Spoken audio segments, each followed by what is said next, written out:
मंच पर विराजमान है महिला मोर्चा की सभी बहनें और मीडिया के इंचार्ज। वो वुमेन एम्पावरमेंट के ऊपर है, क्योंकि जम्मू कश्मीर में महिलाओं के साथ लगातार 70-75 साल से अत्याचार जो हुआ है, उससे निजात अगर किसी ने दिलाई वो हमारे प्रधानमंत्री मोदी जी ने दिलाई। क्या जम्मू कश्मीर की महिला को मिला सम्मान? ये साबित किया हमारे मोदी जी ने। मोदी जी ने बढ़ाया सम्मान, महिलाओं को मिली पहचान। कहीं ना कहीं महिलाएं आज जम्मू की या कश्मीर की खुद को सुरक्षित समझती हैं और खुद को उस काबिल समझती हैं जो पिछली सरकारों ने हमें काबिल नहीं माना।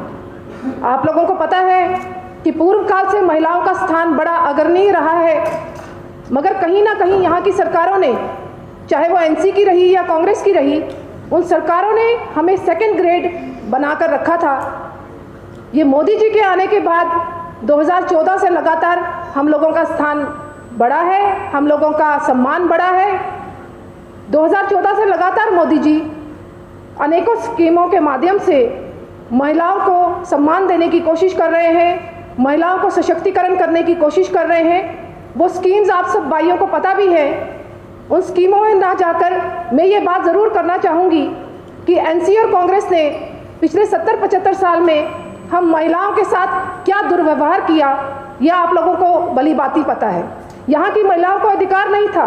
अगर वो यहाँ से बाहर से किसी पुरुष से शादी कर लेती थी तो उसके हक हकूक़ ख़त्म हो जाते थे। तो हमें इन सब से निजात अगर किसी ने दिलाया तो हमारे प्रधानमंत्री मोदी जी ने दिलाया।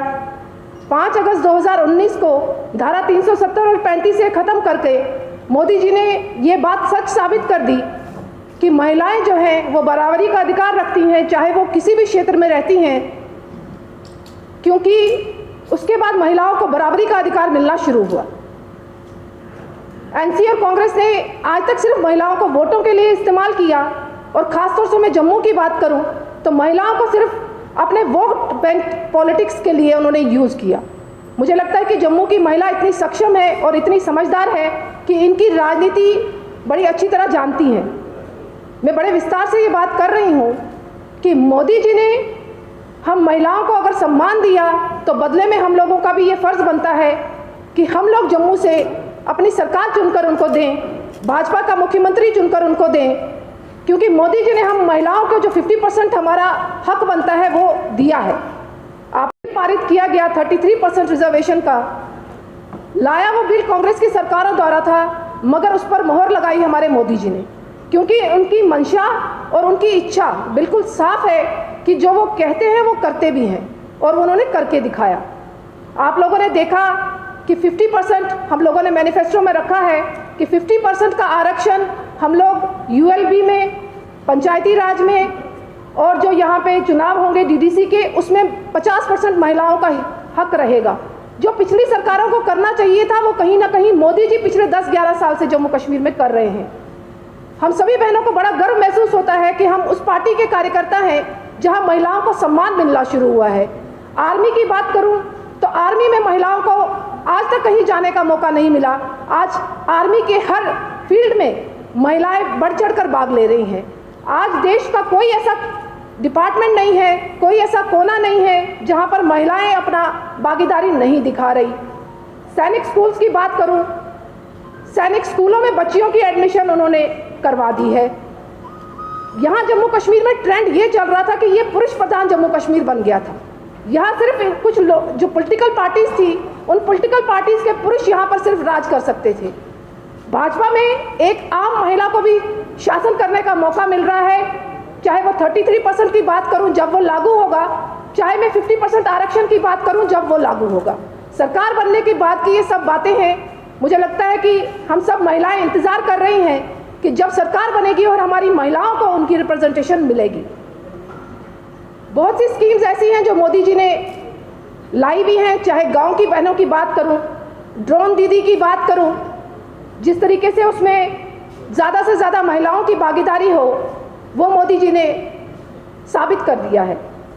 लखपति दीदी की बात करूं तो उसमें मोदी जी ने बताया कि किस तरीके से उनको स्किल डेवलप करके, चाहे वो हैंडीक्राफ्ट हो, चाहे अलग फील्ड हो, तो उसमें महिलाओं को कैसे आगे आना है, उसलिए उन्होंने काम किया।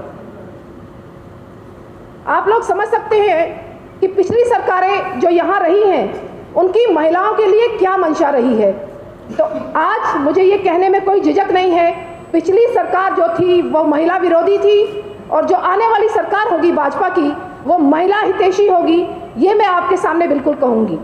कहना ये है कि मोदी जी का मैं धन्यवाद करना चाहूँगी कि मोदी जी आपने हमें सम्मान दिया है, आपने जम्मू कश्मीर की महिला को उनकी स्थान दिया है।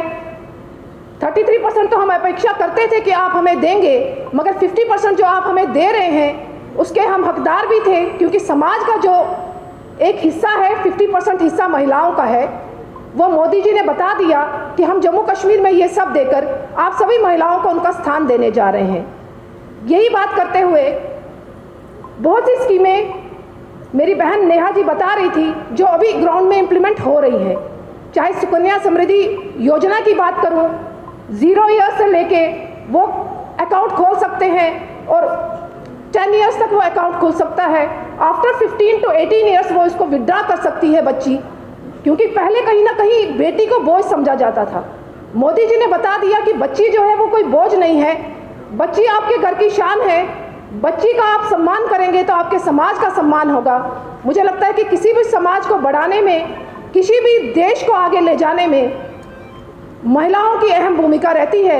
आप लोग बड़ी अच्छी तरह जानते हैं कि बाहर की जितनी कंट्रीज़ हैं वहाँ महिलाओं को बड़ा उच्च स्थान दिया जाता है, मगर यहाँ की सरकारें जो कांग्रेस की रही है इतने सालों तक, उन्होंने महिलाओं को सम्मान नहीं दिया। इसीलिए आज जम्मू की पुकार यही है कि महिलाओं द्वारा उनके राइट्स को पहचान कर अपने वोट को सही समय पर देकर मोदी जी के जो सरकार केंद्र में है वो आगे आए और जम्मू कश्मीर में भाजपा की सरकार बने, यही संकल्प लेकर हम लोग यहाँ से जा रहे हैं। आपका बहुत बहुत धन्यवाद।